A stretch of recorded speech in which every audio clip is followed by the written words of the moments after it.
Shabbat Shalom, everyone. Shabbat Shalom. Well, let me tell you how this sermon came about. I really didn't want to do this sermon this day. And my wife said to me, "You've got to do something about Pittsburgh. You've got to do something about that synagogue." And I kept on resisting and saying no. And I was doing the thing on Sarah because Patrick couldn't do it because we're all going over to the immersion. So I was doing the thing on Sarah, and I figured I'd hook her on the Sarah thing, but it didn't work. And here was the hook. The hook was that Sarah is the only person that God spoke to and said to Abraham, "Listen to your wife." Right? And that didn't work either. So you remember the judge and the woman that kept on asking the judge and complaining to the judge, and after a while, the judge caved in. So here's the man that caved in to the desires of his wife. So I'm going to do Sarah next week. And it is, as Carol said, she is a fascinating figure, and a lot deeper and a lot more powerful than people know. She may have taken a back seat. She didn't get much coverage, okay, because Abraham really overshadowed her, but she was a tour de force behind Abraham. So anyhow, more of that next week as you see this beautiful PowerPoint, which Joanne did. And we thank you, Joanne.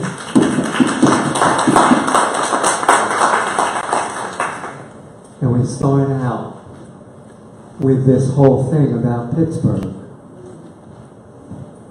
With comfort, my people. That's the opening line here, and that's what we need to do. Because this thing in Pittsburgh not only affected us. Do you know that Chosen People has a synagogue less than 2 miles from this place? And they were under lockdown, I believe. So, you know Jeff, right? You know everybody. You know what I'm talking about. So, it not only affected people in Pennsylvania, Pittsburgh, but it affected the whole nation. And not only the whole nation, but the world. And not only the Jews, but all people. Let's go to Romans 10:12. For there is no distinction between Jew and Greek. For the same Lord is Lord of all, abounding in riches for all who call upon him. See, we're all the same. If you understand the church, the synagogue, we're one. We're one, and depending on how much you understand, this is our Messiah. This is the Jewish Messiah. As Carol said, this is a seamless book. There's not there may be different chapters, and there may be different authors, but it's the same book. This is affecting all people. All people throughout this country and throughout this world have been very, very deeply affected. As a matter of fact, because of this person, we have Calvary Baptists to go for that immersion today. He's telling me he's crying. He's crying over this whole thing. And there's a pastor from Calvary Baptist. Well, up to this point, to tell you the truth, I've never been an alarmist. I've never screamed from the podium that it's end times. But so many people I've heard every year, it's end times, it's end times. Or there's this one, do you know it's getting closer to end time? Duh. Come on. He's not telling me anything. Okay? End times, not end times. This decade, it's supposed to be end times. The last decade, I heard it. The last century, if you look at the history book, that's what they believe. The century before that. But I have to say, for the first time in my life, in my 68 years on this planet, that I see a change.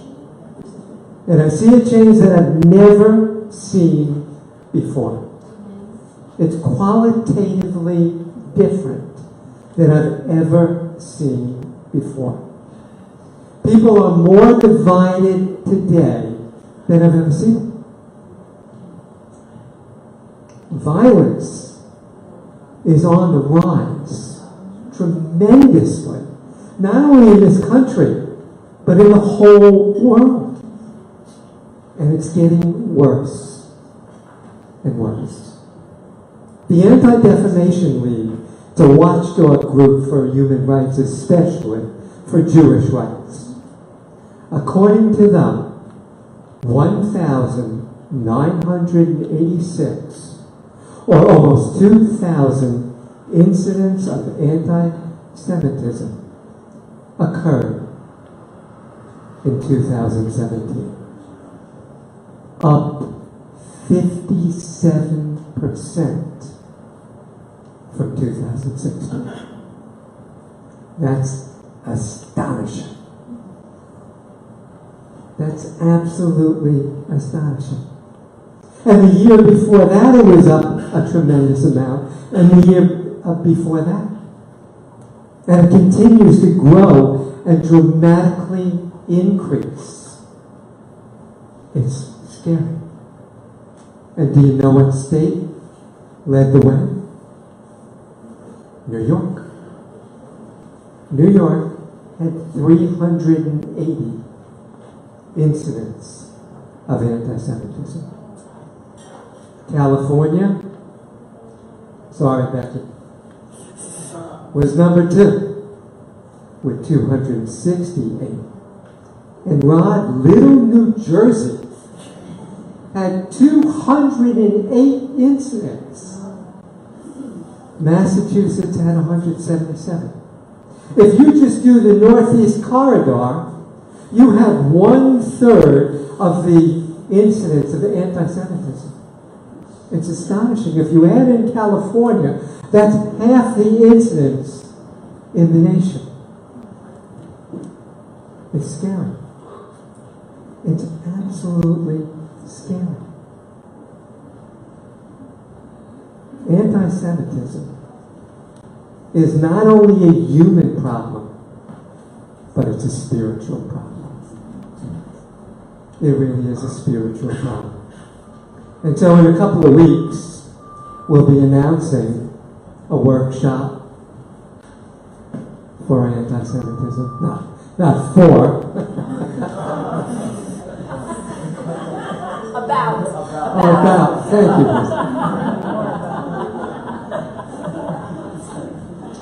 Okay. You're going to have to dig yourself out of this hole, Omar. I ain't helping. It's demonic. It's just demonic.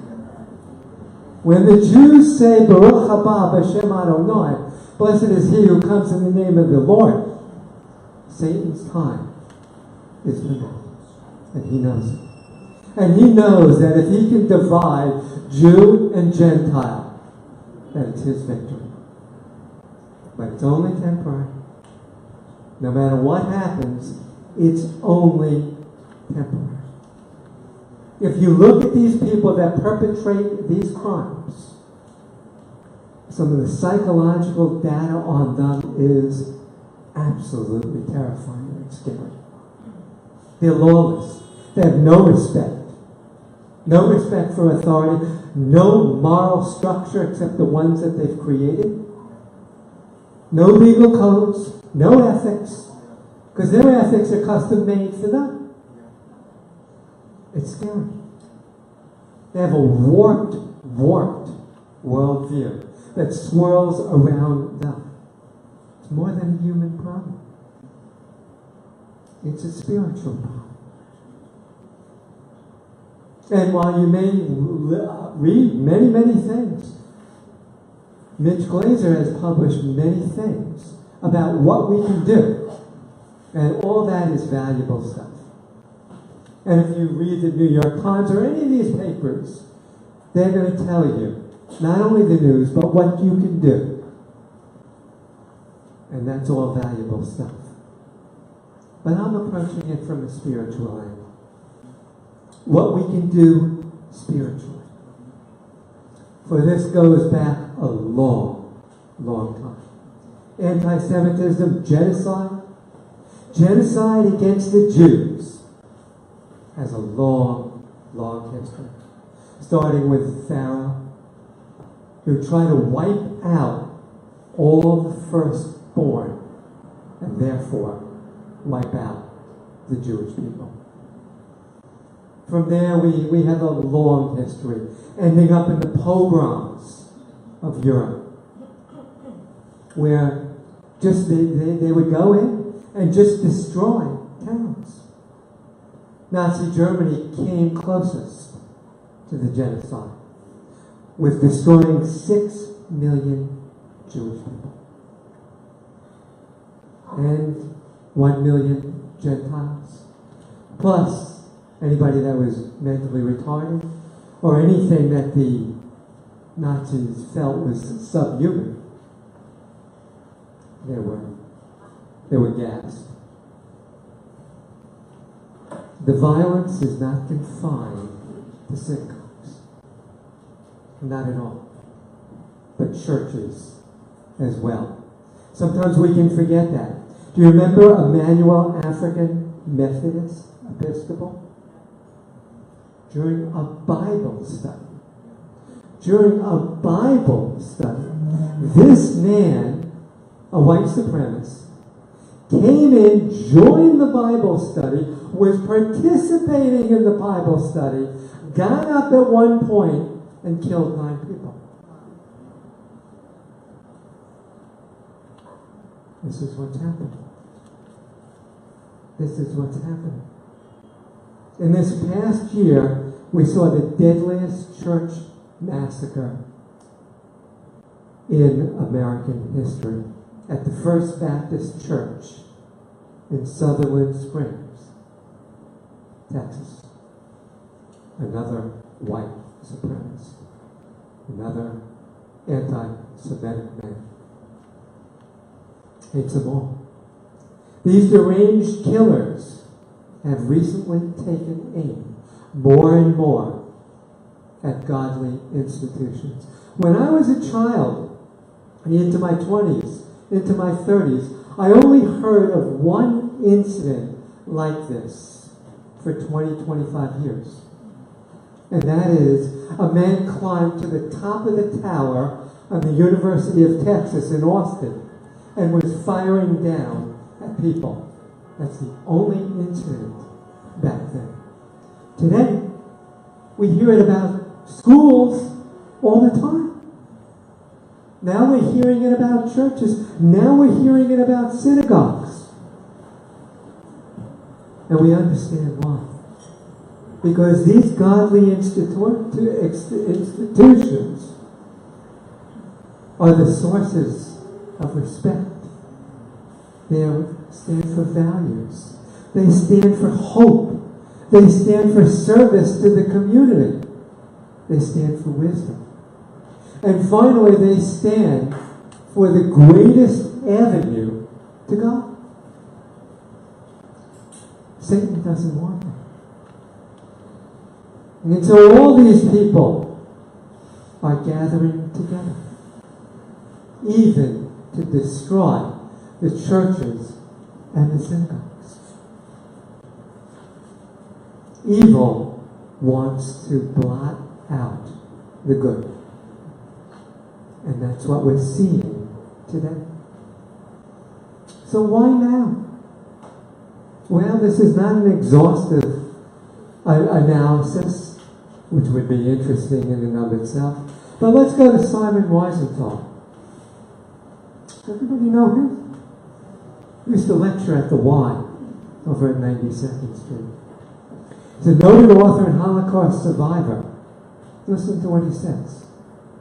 The combination of hatred and technology is the greatest danger threatening mankind. Wow. Really powerful. Really powerful. He understood. He really understood that these people no longer have to feel alone. That they go to these websites where white supremacists are, where anti-Semitics are, where people that are just dissatisfied with life and want to kill. Now they have company, and they got plenty of company, and they feed off of one another. Simon Wiesenthal was a Holocaust survivor. He had seen it, and he was here to warn us. So here we have this whole thing in Pittsburgh. And what's going to happen? What's going to happen when the vigils are over, the memorials are over, the political speeches are over? Well, I'll tell you what usually happens. Nothing. Things just die down. Let's face it, the public has a short memory. They move on to the next thing. And what happens? We fall into complacency. We fall into, all right, that happened already. But there was a website that gave a Holocaust survivor some press there. The website is called Aish. It's actually quite interesting. But they're a very Orthodox Jewish site. I wouldn't recommend everything that they say. Okay? This Holocaust survivor, and you know that there was a Holocaust survivor who was killed in the Pittsburgh synagogue. He was 97 years old. He says, I have seen it before, this grandmother said. The world is on fire, and we are sleeping. Oh, I'm sorry, we have this too, don't we? I've seen it before. The world is on fire, and we are sleeping. I can't keep silent. I can't keep silent. You know, the United States has a history of trying to insulate itself from the world. But it's no longer possible.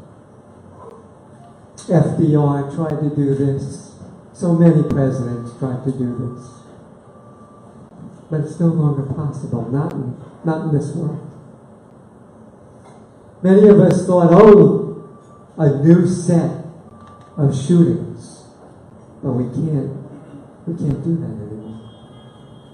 Many of us thought, well, that's not going to happen here. Those are the sort of things that happen in Europe.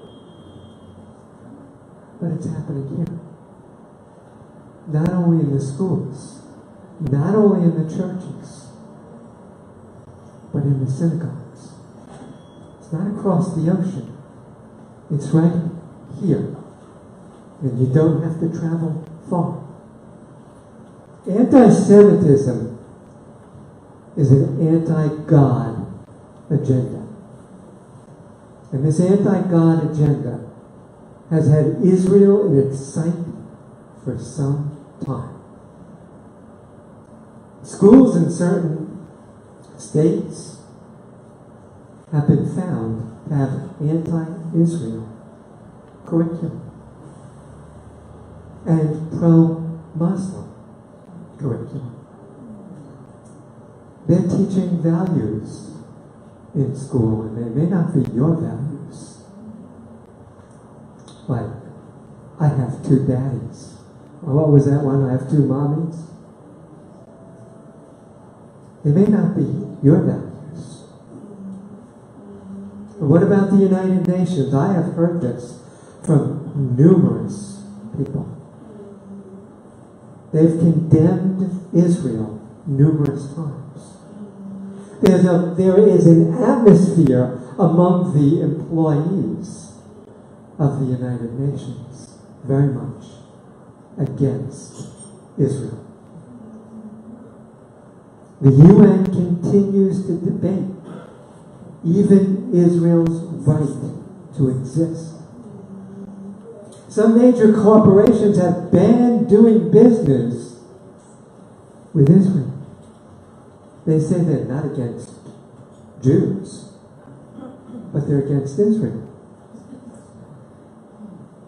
Explain that to me. Explain that. I don't understand that. Colleges and universities have become breeding grounds for anti-Semitism. Even some mainstream churches have condemned Israel and at the same time held up the Palestinians as innocent victims. I don't know if any of you remember the videotapes that they quickly took off of the TV stations in 9/11 and showed the Palestinians after the towers came down.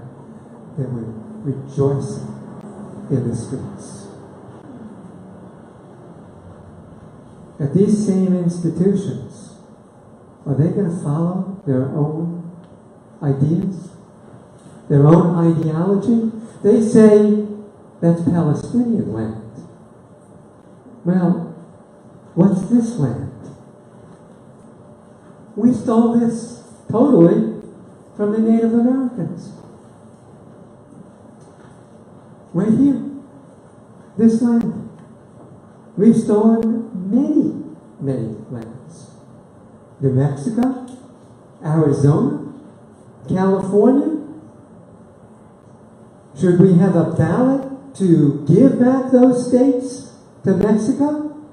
I don't think so. I don't think that's going to happen. Well, what about Canada? What about the First Peoples of Canada? What about the Aborigines? Who is the original people of this land? I think Mercedes was here. We stole Panama. We made a war with Colombia so that we would establish Panama so that we could build the canal. Whose land is this? Is it the Palestinian land? I don't think so. Israel has a spiritual as well as a historical claim to the land. God even promised that land. Let's look at Exodus 32. Remember Abraham, Isaac, and Israel, your servants to whom you swore by yourself, and said to them, I will multiply your descendants as the stars of the heaven, and all of this land which I have spoken I will give to your descendants, and they shall inherit forever. Well, in Abraham's time, he only got a cave and a little strip of land. But Israel has never received from God the amount of land that he promised them. What does that mean? It means it will be fulfilled in the future. Because his word never comes back void. God is involved in this. God is very involved in this. But anti-Semitism is very demonic. And as I said before, there are plenty of articles and plenty of research to say what you could do about this. But here, we're concentrating on the spiritual element. This hatred cannot go on. Spiritual solutions are, to me, the best solutions for this cancer that continues to grow. Mass murderers want to spread fear. They want you to be fearful. And let's get back to, speaking of Franklin D. Roosevelt, let's go to him. His most famous saying: there is nothing to fear but fear itself. There's nothing to fear but fear itself. We are specifically told in the scriptures many times, do not fear man. Do not fear man, but put your trust in God. Do not fear man. Psalm 56, 11. In God I have put my trust. I shall not be afraid. What can man do to me? Or maybe you heard this one by Shakespeare. Man was brilliant. I hated to read him in that old English, but I have to say, the man's brilliant.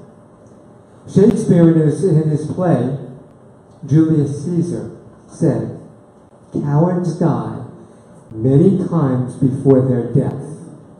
The valiant never taste of death but once.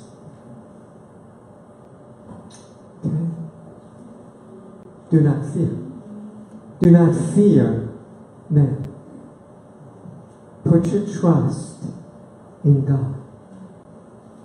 Cowards die thousands of times, but the valiant, the believers, only die once. And then they're resurrected. And at the same time, don't fall into the trap of hating people. Of hating these people. Because if you fall into the trap of hating these people, you'll become that hatred. Hatred breeds hatred. These perpetrators hate people. This man that burst into the synagogue, all the Jews must die. That's what he said. Don't hate. When you find yourself hating, I understand it's difficult. When you find yourself hating, start praying. Lord, please remove this from me. I don't want to be like this person. I don't want to be that anti-Semite. I don't want to be that mass murderer. I don't want to be that white supremacist. I want you.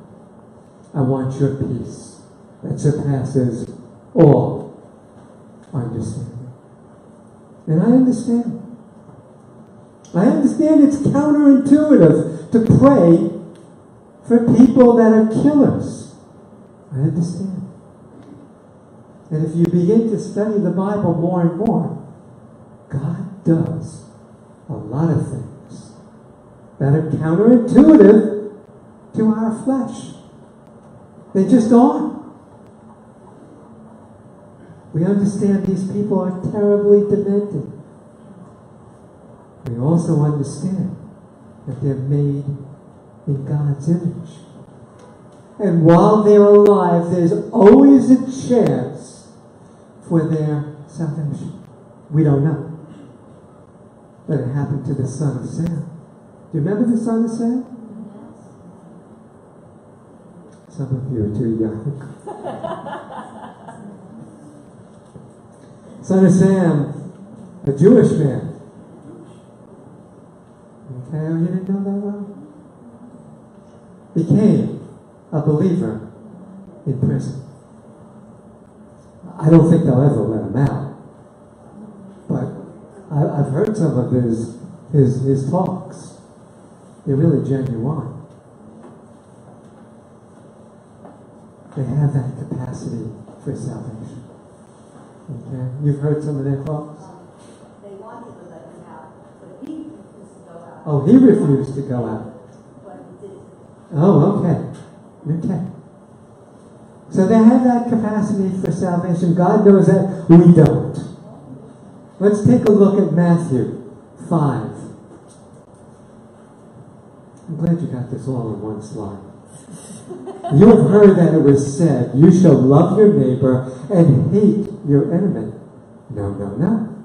But I say to you, love your enemies and pray for those who persecute you, so that you may be sons of your Father who is in heaven. For he causes his sun to rise on the evil and the good, and sends rain on the righteous and the unrighteous. He does. We're not here to be hate mongers. It'll consume you. It really will consume you. We're not the ones to take revenge on people. We're specifically told not to take revenge. Romans 12. Never take your own revenge, beloved, but leave room for the wrath of God. For it is written, vengeance is mine. I will repay, says the Lord. We don't know. We don't understand. We don't have the full picture. God is infinite in his wisdom. We are not. We're just not. He will mete out justice fairly. We may or may not. 1 Samuel 2. He keeps the feet of his godly ones, but the wicked ones are silenced in darkness. For not by might shall a man prevail. Those who contend with the Lord will be shattered. Against them he will thunder in the heavens. The Lord will judge the ends of the earth, and he will give strength to his king. And he will exalt the horn of his anointing. Concentrate. You can't concentrate on anger. It'll consume you. The Lord will take care of this. The Lord will take care of justice. I know we want to take that into our own hands. But don't you see? That's what this man did. He thought vengeance was his. He thought all the Jews should die. And so many before him who burst into churches and burst into schools. Vengeance was theirs. It doesn't work except to breed hatred. And you're consumed with this. Justice and retribution is God's. That's God's business. We are to recognize that the Lord has blessed us. But what's his business is his business. But we, being members of the Messianic congregation, need to be very proactive in our prayers. Especially now. And from now on, for the salvation, especially of the Jewish people. Let's go to Luke. Blessed be the Lord God of Israel, for he has visited us and accomplished redemption for his people, and has raised up a horn of salvation for us in the house of David, his servant, as he spoke by the mouth of his holy prophets from the old, salvation from our enemies and from the hand of all who hate us. Salvation for us from our enemies and all those who hate us. God is our protector. God is our shield. God is our ever-present help in times of trouble. And so we want really to increase our prayers for the Jewish people, for the churches, for anti-Semitism, for white supremacy, for racism, for sexism. All these things are dramatically on the increase. When I was a boy, we heard one incident in 20 years. Now you hear them by the week. And they're increasing. Increasing. The God of Abraham, Isaac, and Jacob. That's who we're a part of. That's who we want to know. The God of Abraham, Isaac, and Jacob. My mother used to say, it's later than you think. Meaning, she didn't have much time left on earth. And she knew that. And she's right. It is. It's later than you think. Look at the tide. Look at what's going on in this earth. Not only in Europe, but all over. Look what's happening in Africa. These radical Muslim groups are capturing young teenage girls. And I'm not even going to tell you. But these ladies are going to do the same. It's happening all over the globe. You need to be in prayer. You need to be in prayer daily against these things. And you need to ask the Lord for opportunities to go out there and seek people who need to know this message of salvation. And for us personally, what are you going to do?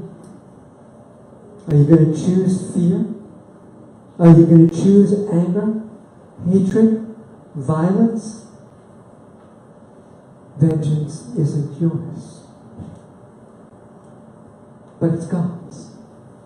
Because He has infinite wisdom. And at the same time, He can judge. And at the same time, He can judge fairly. And His love is everlasting. And so deep that we can't even understand it.